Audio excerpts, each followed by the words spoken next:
نحمده ونصلي على رسوله الكريم اما بعد فاعوذ بالله من الشيطان الرجيم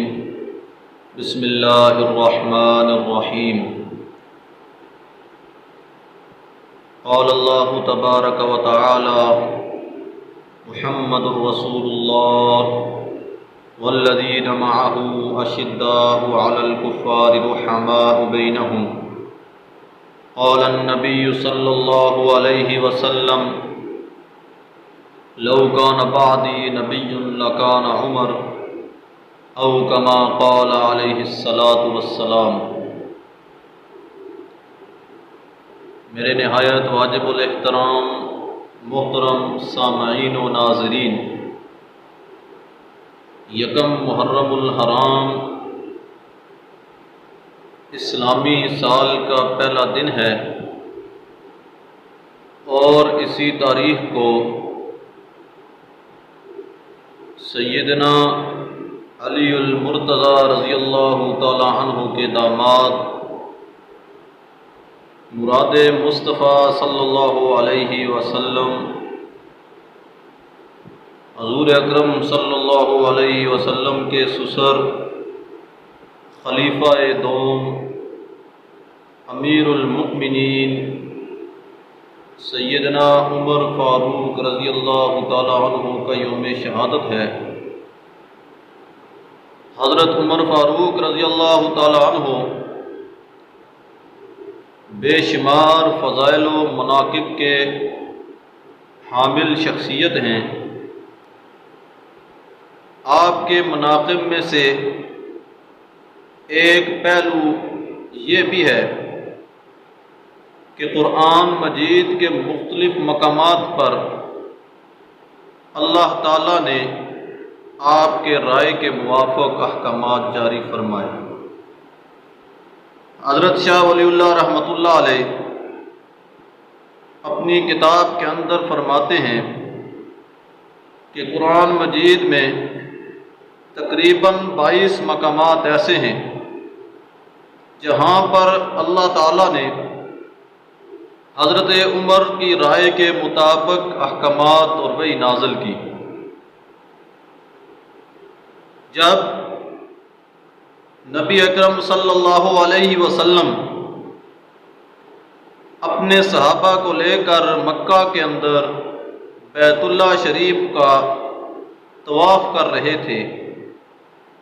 بیت اللہ شریف کا گرد اپنے جانثاروں کے ساتھ لبیک اللہم لبیک کی صدا بلند کر رہے تھے، صفا و مروہ کی سعی کر رہے تھے، تو ایک مقام آیا، مقام ابراہیم۔ حضور اکرم صلی اللہ علیہ وسلم نے اپنے جانثاروں کو اس مقام کے بارے میں بتلایا، تو سیدنا عمر بن خطاب نے وہاں پر عرض کیا کہ یا رسول اللہ، میری رائے یہ ہے، مجھے پسند یہ ہے، میری خواہش یہ ہے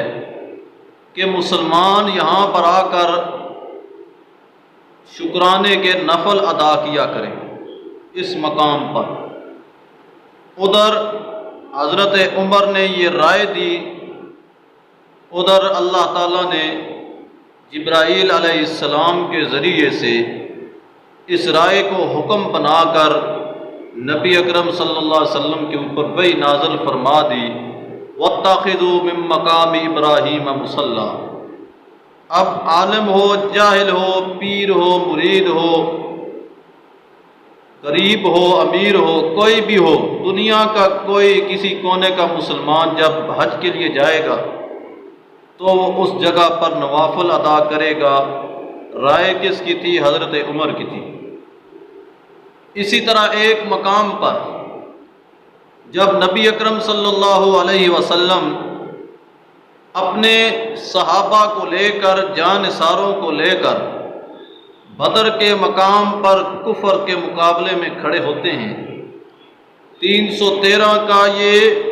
جان باز دستہ نبی اکرم صلی اللہ علیہ وسلم کے ساتھ ہے۔ اللہ کی مدد اور نصرت سے غزوہ بدر میں مسلمانوں کو فتح حاصل ہوئی، کفار کے بڑے بڑے سورما مارے گئے، بڑے بڑے سردار ان کے گرفتار ہوئے، وہ تمام کے تمام مدینہ کے اندر لائے گئے۔ ان کے بارے میں جب مشورہ کیا گیا تو صحابہ نے یہ رائے دی کہ ان سے فدیہ لے کر ان کو چھوڑ دیا جائے، لیکن حضرت عمر کی رائے یہ تھی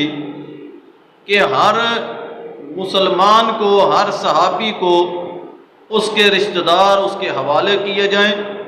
وہ اپنے رشتہ داروں کو خود قتل کرے، تاکہ یہ بوجھ یہ اللہ کے دشمن، نبی کے دشمن، دین کے دشمن زمین پر نہ رہے۔ لیکن حضور اکرم صلی اللہ علیہ وسلم نے فدیے کی رائے کو پسند فرمایا،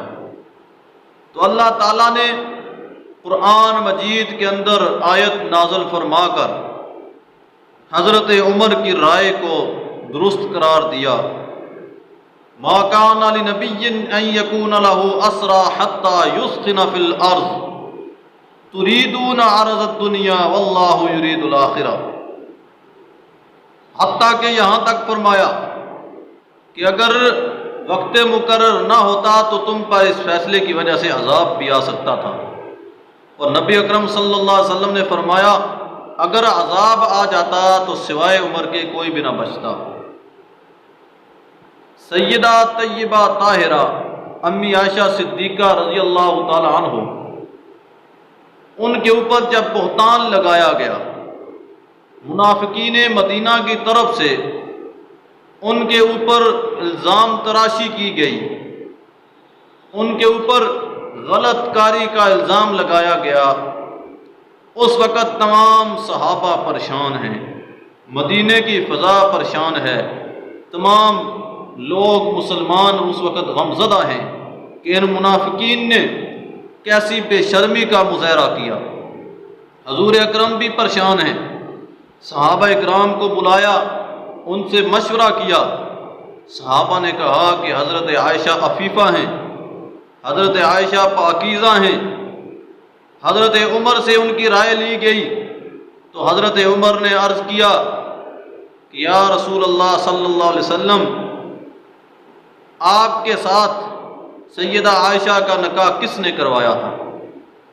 تو حضور علیہ السلام نے ارشاد فرمایا کہ اللہ نے کروایا تھا۔ تو حضرت عمر نے کہا کہ جو اللہ آپ کے جسم پر گندی مکھی نہیں بیٹھنے دیتا، وہ اللہ یہ کیسے فیصلہ کر سکتا ہے کہ آپ کے بستر کے اوپر گندی عورت کو لے آئیں؟ یہ سیدہ طیبہ طاہرہ پر بدترین الزام ہے،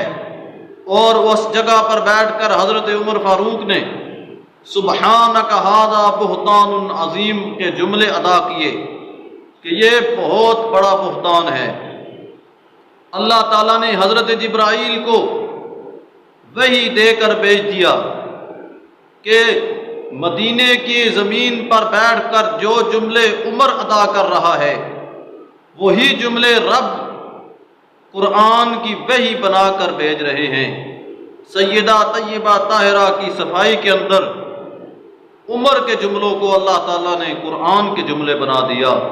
اور فرمایا سبحانک ھذا بہتان عظیم۔ ایک موقع کے اوپر جب یہی منافقین، ان کا سردار عبداللہ بن ابی مر جاتا ہے، حضور اکرم صلی اللہ علیہ وسلم اس کے جنازے پڑھانے کے لیے آگے ہوتے ہیں، سیدنا عمر کہتے ہیں کہ یا رسول اللہ، یہ آپ کا دشمن، یہ اللہ کا دشمن، یہ دین کا دشمن، اس نے فلاں فلاں جگہ پر آپ کی مخالفت کی، فلاں فلاں جگہ پر آپ کے بارے میں نازیبا الفاظ استعمال کیے، آپ اس کا جنازہ مت پڑھائیے۔ لیکن حضور اکرم صلی اللہ علیہ وسلم اس کا جنازہ پڑھاتے ہیں۔ جنازہ پڑھانے کے بعد چند دن بھی نہیں گزرتے، اللہ تعالیٰ وحی بنا کر بھیج دیتے ہیں۔ عمر کی جو رائے فرش پر ہوتی ہے، اللہ اسی رائے کو عرش پر پسند فرماتے ہیں اور حکم دے دیتے ہیں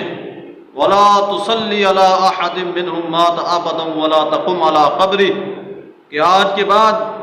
کسی منافق کا جنازہ نہیں پڑھایا جائے گا، کسی منافق کی قبر پر کھڑے ہونے کی اجازت نہیں ہے، تو حضرت عمر کی رائے کو اللہ تعالیٰ نے قرآن مجید کی آیات بنا کر، حکم بنا کر بھیج دیا۔ اسی طرح نبی اکرم صلی اللہ علیہ وسلم کی ازواج مطہرات، جب تک پردے کا حکم نازل نہیں ہوا تھا تو حضور صلی اللہ علیہ وسلم کے پاس مختلف لوگ آیا کرتے تھے، تو حضرت عمر کو یہ بات ناگوار گزرتی تھی کہ مختلف قسم کے نیک لوگ، بد لوگ حضور کی خدمت میں حاضر ہوتے ہیں، تو آپ کی ازواج کے لیے کوئی ایسا حکم ہونا چاہیے کہ وہ پردہ کریں، وہ نامحرم لوگوں سے پردہ کریں۔ تو یہ رائے حضرت عمر کی زمین پر تھی، اللہ تعالیٰ نے اس رائے کا احترام کیا، اللہ تعالیٰ نے اس رائے کو پسند کیا اور حکم بنا کر بھیج دیا، یا ایھا النبی قل لازواجک وبناتک ونساء المؤمنین یدنین علیہن من جلابیبہن، کہ تمام مسلمان عورتوں کو، اپنی ازواج مطہرات کو، اپنی بنات کو یہ حکم دیجئے کہ آج کے بعد وہ پردہ کریں۔ پردے کا حکم نازل ہو گیا۔ اس طرح مختلف مقامات کے اوپر جو رائے مدینے کی زمین پر عمر کی ہوا کرتی تھی، وہی رائے عرش پر اللہ کی پسند ہوا کرتی تھی، اسی رائے کو اللہ تعالیٰ حکم بنا کر بھیج دیا کرتے تھے۔ میں اپنی بات کو ان اشعار کے اوپر ختم کرتا ہوں۔ مرشد عمر، آقا عمر، رہبر عمر، مولا عمر، مرشد عمر، آقا عمر، رہبر عمر، مولا عمر، برتر عمر، بالا عمر، اعلی عمر، اولا عمر، ذات نبی پاک پر سو جان سے شیدا عمر، ایمان میں، ایقان میں، احسان میں یکتا عمر، ماں بعد ختم المرسلی کوئی نبی آنا نہیں، سلسلہ یہ چلتا اگر تو ایک نبی ہوتا عمر۔ اللہ تعالیٰ سے دعا ہے کہ اللہ تعالیٰ ہمیں سیدنا فاروق اعظم رضی اللہ تعالیٰ عنہ کی شان سمجھنے کی اور ان کی سیرت کے اوپر عمل کرنے کی توفیق عطا فرمائیں۔ وآخر دعوانا الحمد للہ رب العالمین۔